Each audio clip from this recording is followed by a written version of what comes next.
Hi, how are you? I'm Anthony from Cypher House Escape, and I'm back with some more of the Princeton puzzle hunt. I'm still working out a couple of the bugs with the face cam. I realized there was a bit of an audio sync issue with the last video, so I think I've fixed that now. It should at least be a little bit better. But technical issues aside, we should be good to start in on some more of the Princeton puzzle hunt. So let's go to the puzzle page. So in previous videos, we've looked at all of these character puzzles. Each character has a color associated with them, kind of like in the board game Clue, and every character has one or more puzzles associated with them. The only puzzle that we weren't able to solve in a previous video is Orange's puzzle, Map to the Stars Homes. So I'll definitely be going back to, at the very least, review the answer or some hints to that in a later video, but I do want to see how far I can make it through the entire puzzle hunt without any hints. So that's what I'm working on now. That leads us into the room puzzles, and last time we did the puzzle for the study, the nonogram clock. And that one was a lot of fun. I enjoyed that puzzle. I skipped over the dining rooms puzzle, Princeton Puzzles ++, because it seemed to indicate that there was an extra component that I needed in order to solve it. So I actually sent an email to the Princeton Puzzle Hunt Club, and I got a very fast response from them. They were very helpful and told me that this puzzle references a Facebook group for Princeton students, and they even provided me with an Excel spreadsheet that should have all of the relevant info that I need in order to solve this puzzle. So today we're going to check out Princeton Puzzles ++ and see how we do. I have my stopwatch set up, so I'm going to start that right now. And we'll begin. Princeton Puzzles ++. So this is one of the longer puzzles. The PDF takes up 3 pages, and it's a lot of, looks like chat, like saved chat messages. These are the kinds of posts that would show up on the Facebook group that we now have some saved messages from. So I think I'm going to start. I know that this set assigns a number to each post, and it seems to have the post here as well as a timestamp and date stamp. So I think the first thing I'm going to do is just try to find each of these messages in here. There's a chance that maybe the number's a little bit off, and this message is actually assigned a different number in the actual system, or it could be that the numbers are correct, but maybe a word is slightly misspelled. Those are the kinds of things that I'm going to be looking for as I jump into this. If I can't find anything there, then I might start looking into timestamp and date stamp stuff to see if there's anything more interesting along that path. So I'm going to start by looking for number 143 and see if it's this same message. When I see you smiling at your phone like that, my heart breaks because I know you never look like that when my messages come through. Okay, so here's post number 143, and it does look like it roughly matches what we have. When I see you smiling at your phone like that, my heart breaks because I know you don't versus never, so there is a bit of a typo here. Okay, so in my Excel sheet, I'm keeping track of the post number. I'm just doing them in the same order that they're listed in the PDF itself.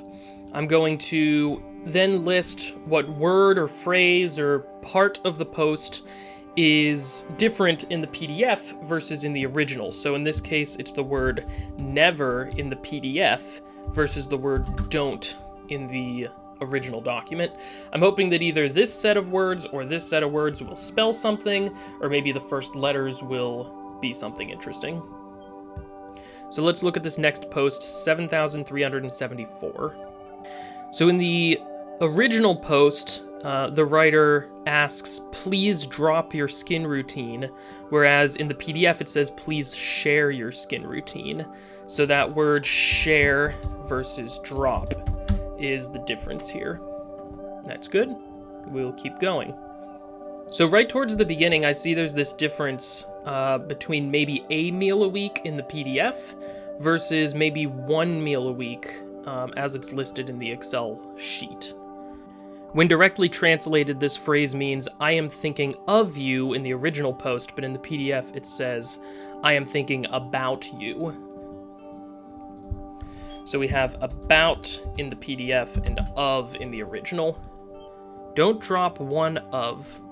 These words in the original column look like they could be spelling something, like some clue phrase. I'm Latino, but I don't feel like I fit closely with other Hispanics, versus I'm Latino, but I don't feel like I fit in with other Hispanics. So closely in the PDF and in the original. Okay, this whole post is about dealing with being stuck inside for the coronavirus, and that's something we can all relate to. The difference is towards the very end of the post, where it says, in the original post, I wish I were a goose on a rampage, versus I wish I were that goose on a rampage. Which is probably, it sounds like a reference to the Untitled Goose Game. So good reference. So we have that and a.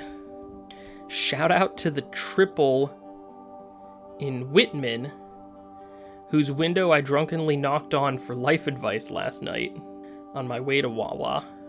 Granted, I do not remember most of the conversation in the original, but words in the PDF, but I remember it being very helpful. I've only been on Princeton's campus once, but I do remember being pretty happy that there was a Wawa very close by. It was convenient and easy to get to. So I know exactly where this student's talking about. Is anyone else out here repeatedly binging Frozen 2?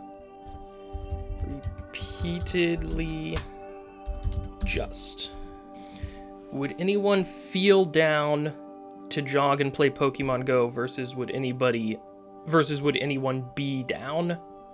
Being home when none of your friends are, it really be like anxiety, parental pressure, yeet yourself into the closet, bored, more anxiety. Advice? Okay, this one's the difference between the closet versus da closet. Alright, this is the last one. Okay, so it's this close to Dean's date versus so close to Dean's date. I'm thinking the originals spell something here. Don't drop one of these in a conversation. Just be dud this. Just be dud this. The first thing that came to mind is the word bomb. Like, you don't want to drop a bomb in a conversation is kind of a phrase that I've heard before. And be da bomb. So I just did a little bit of quick Googling, and I found a couple of references here and there to conversation bombing, as well as da bomb being referenced quite a bit. So I think bomb is correct. I'm going with that for my answer. This is one of those cases just like the blue puzzle, where I had a clue phrase, and I felt pretty confident about the answer, but I could also see it being a slight variation on that, or something else that answers it just as well. I feel like that's the answer, though, so I'm sticking with it. Maybe I'll find out later when I do the meta that I'm completely off base. But it does look like each of these rooms might be having a weapon in it, so I believe so far that we're probably on the right track with bomb. Stopping my stopwatch, we're under half an hour for that puzzle, so that's good. Okay, so we're going to jump right in with the next room puzzle. We're going to the kitchen for the puzzle called Hometowns. Gonna start my stopwatch and we'll get going. Okay, so we're looking at a refrigerator and the kinds of things that someone might hang on a refrigerator. Hometowns. Obviously we have quite a few, well, we have 4 different postcards that appear to be from different cities. We have Chicago, what is that, Port Ferry, Marne, and Jackson. Can you point us towards the way home? Okay, so we also have these 3 people here in the middle. And then we have these clusters of 4 letters each towards the bottom. Now I see that each person has been given a color, and each letter has been given a color. And I see that each of these hometowns seem to be in one of the 4 cardinal directions, north, south, east, and west, just like these letters down here. So what I'm guessing is that we're going to get that each of these people is from one of these hometowns, and we need to match the color as well as the cardinal direction for that person, and that's going to give us a letter. So for example, if the yellow person is from Jackson, we would take this T down here. So one way that I've found is usually pretty easy for identifying people like this. I grab the snipping tool, which is usually available on a lot of Windows computers, and I try to take a snip of one of the pictures. I try not to get any of the extra puzzle stuff that's going on anywhere, because that could obscure the results. And then I just save a version of this. I go to Google and I do a reverse image search of that snapshot that I just took. And this isn't perfect. I don't find the result every time, but I do find it pretty often. So for example, this is looking a lot like it's this Kaiser Wilhelm II. Kaiser Wilhelm II, German Emperor. He was born in King of Prussia. Ugh. So it looks like figuring out the connection between these people and these places is going to be a little bit less intuitive than I had initially thought. This person is from Germany, and these are all, as far as I can tell, cities in the United States. I'm thinking each of these people is going to have some place associated with them. Like Wilhelm II was the King of Prussia, whereas our second picture is Philo of Alexandria. While Prussia and Alexandria aren't options in this picture, there could still be a way to relate those locations to these places. William Thomas I, Baron Kelvin. He was born in Belfast. Port Fairy's definitely the strangest one here. Port Fairy is a town in Australia, specifically in Victoria, Australia. I have noticed that Wilhelm II had a mother and a grandchild named Victoria, specifically Queen Victoria. So maybe there's a connection with Port Fairy, which is in Victoria, Australia. I haven't noticed any specific, descendants of Philo here. Marne is an unincorporated community in Wright Township of Ottawa County. Jackson is a city and the county seat of Madison County. So I'm starting to wonder if maybe the counties that each of these cities are in is in some way important. Madison. Was Madison important for any of these people?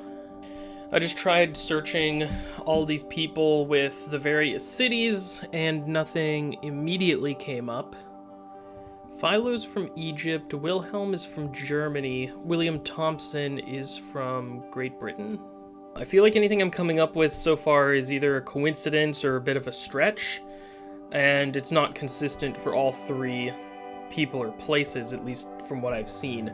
Assuming we're only getting one letter from each person, I have noticed that you could spell bat, B-A-T, with a blue, a red, and a yellow letter. I've noticed that you can spell bow, B-O-W, with a red, yellow, and blue letter, as well as gun, with a blue, yellow, and red letter.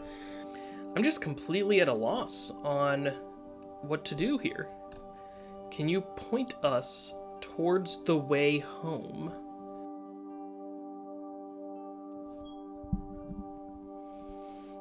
I just noticed something about Marne. It says, Marne was originally called Berlin due to the many German settlers in the area.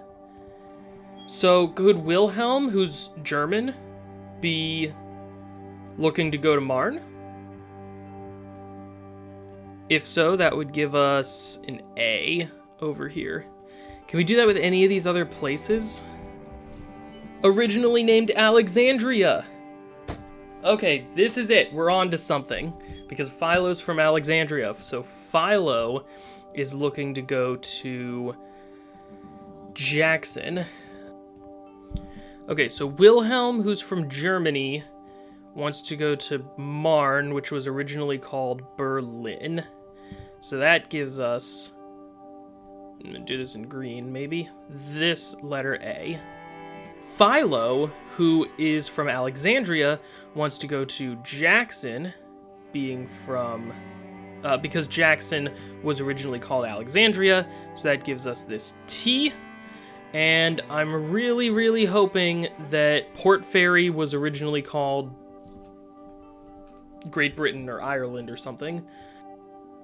He named the town Belfast after his hometown in Ireland. Perfect. So he comes down here, there's Port Fairy, we get the B, and I'm pretty sure that the answer is Bat. That one took a lot longer, took 46 minutes.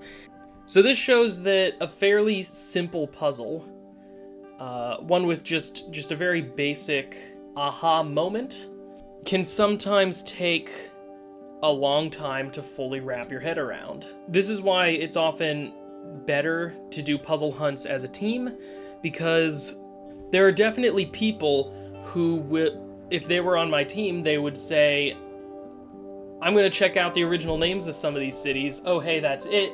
Here's the answer. Done in a couple minutes. I thought I was going to be done in a couple minutes. I did not expect this to take 46 minutes to get through. It's just because it took me so long to eventually read that part and kind of get where the puzzle was going. For those of you keeping track at home, we have 4 more regular puzzles, so probably 2 more videos worth of puzzles in the normal set of puzzles, and then we have the meta puzzle after that. So probably 3 more videos coming soon in the Princeton Puzzle Hunt series. Let me know what you thought of these puzzles today. I'd love to hear your opinion. I'll be back soon with some more of the Princeton Hunt. Thank you for watching, and as always, happy escaping.